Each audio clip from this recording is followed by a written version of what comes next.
ગુજરાતી ગુજરાતી જ ભાઈ. મુંબઈની અંદર બ્રિજ બનાવવાનો નહોતો, તમને નહીં ખબર હોય, મને ખબર.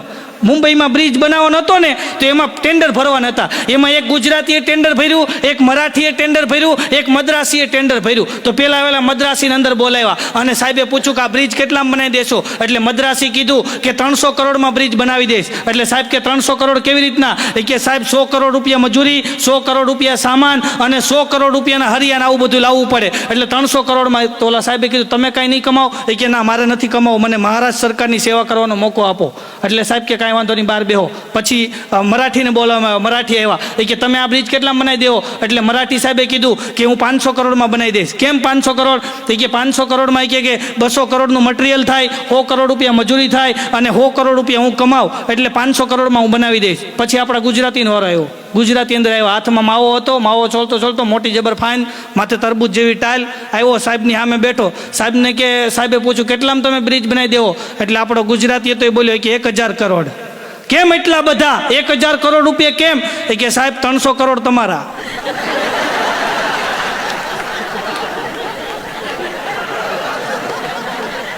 $300 કરોડ મારા. તો કે બ્રિજ કોણ બનાવશે? કે મદ્રાસીને આપી દો.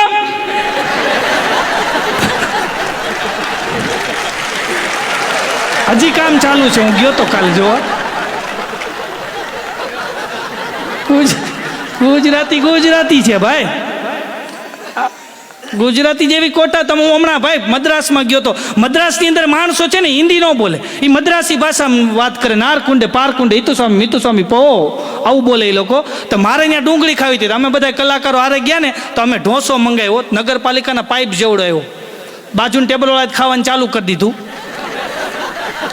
તો મારે ડુંગળી જોતી હતી ને તો મેં ઓલા વેઇટરને બોલાવ્યો. મેં કીધું ખમોન. તો વેઇટર આવ્યો. મેં કીધું હેવ યુ ઓનિયન પ્લીઝ? તો મારી આમ હજડમાં હું ભોજરો. મેં કીધું આ ઇંગ્લિશમાં નહીં સમજે એટલે મેં હિન્દીમાં કીધું. મેં કીધું પ્યાજ ચાહીએ પ્યાજ, તોય હજડમાં હું ભોજરો. પછી મેં કીધું ભાઈ આ મદ્રાસી છે, આપણી ભાષા નહીં સમજે. હું રસોડામાં ગયો, ડુંગળીનો દડો લઈ આવ્યો, આવીને બેસી ગયો તો વાંધો નહોતો, પણ હું દોઢો થયો. એટલે મેં એને કીધું, મેં ઇટ ઇઝ કોલ ઓનિયન, ઇસે પ્યાજ કહેતે શીખ લો. મારે આમ જોઈને મને કે ડુંગળી જોઈએ છે એમ કહો ને. મેં કે તને ગુજરાતી આવડે? મને કે હું ભમોદરાનો છું. આ તો ન્યા કોરોનામાં મંદી આવી તો આવી હોય કે બોલો. અઘરું જ. અમારે મારી બાજુમાં એક દાદા રે, એટલા બધા શોખીન દાદા, એટલા બધા શોખીન. એને 4 વાર તો લગ્ન કર્યા હતા બોલો. મેં કીધું દાદા 4 વાર લગ્ન કર્યા, ફાયદો શું થયો? મને કે ઘોડા ઉપર બેતા આવડી ગયું. એક દી ઘોડા ઉપર ઊંધા બેઠા હતા. મેં કીધું ઘોડો છે સીધું બેહાય. મને કે ઘોડો હોનાની વીટી ખાઈ ગયો છે. તો મેં કીધું વાટ જુઓ. તમે જો માણા વાતુના ફડાકા કરતા હોય. આ દાદાની વાત સાઈડમાં રાખું. તમે જો ટ્રેનમાં જાઓ ને, માણા જે વાતુના ફડાકા કરતા હોય. હમણાં હું મુંબઈથી ટ્રેનમાં આવતો હતો ને, 3 જણા નીચે વાત કરતા હતા. એક જણો કે કબજિયાત બહુ રહે છે. તે એક ભાઈ બાજુમાંથી બોલ્યા જનરલ ડબ્બામાં, એ કે મારા ગામમાં એક દાદા એવી શોધ કરી છે, એટલી ફાંકી લ્યો ને તમે, કબજિયાતથી છુટકારો થઈ જાય. તો બાજુમાં બીજો બેઠો હતી કે હવે એવું કાંઈ ન હોય, મારા ગામમાં એક દાદા એવી શોધ કરી છે કે કબજિયાતની દવાને ખાલી હાથ ઉપર ઘહો ને તમે, એટલે તમારા કબજિયાત છુટકારો થઈ જાય. ત્રીજો કે એવું નહીં, મારા ગામમાં એક દાદા એવી દવા બનાવી છે અને એ દાદા એની સિસોટી બનાવી છે, એ સિસોટી વગાડે ને દાદા એટલે કબજિયાતનો છુટકારો થઈ જાય.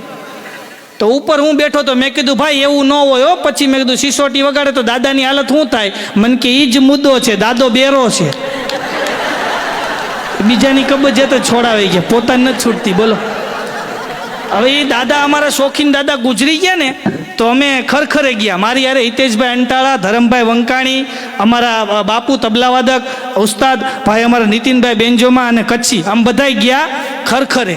ખરખરે ગયા ને તો ડોસીમાં બેઠા બેઠા રોતા હતા. સાંભળજો આ વાત, સાંભળવા જેવી છે. ડોસીમાં બેઠા બેઠા રોતા હતા. એટલે મેં કીધું ડોસીમાં હું કામ રોવો છો? અરે મન કે તારા દાદા વયા ગયા, હવે મારે શું કરવું, મારું કોણ? મેં કીધું દાદા હું છું ને. ડોસીમાને મેં કીધું હું છું ને. અરે મન કે એમ નહીં, આ દાદા વયા ગયા, આ દાદા વયા ગયા, હવે મન કે મારે શું કરવું? મેં કીધું હું છું ને તમારો દીકરો, હું તમારું ધ્યાન રાખીશ. હું તમારો દીકરો છું ને, હું તમારું ધ્યાન રાખી. મન કે એમ નહીં, તારા દાદા એટલા બધા શોખીન હતા, 2 જભ્ભા લઈ આવ્યા, એ કોણ પહેરશે? મેં કીધું હું પહેરીશ, આ એનો જ જભ્ભો છે. મન કે એમ નહીં, દાદા એ કે બૂટ લઈ આવ્યા એક્શનના, એ કોણ પહેરશે? મેં કીધું હું પહેરીશ.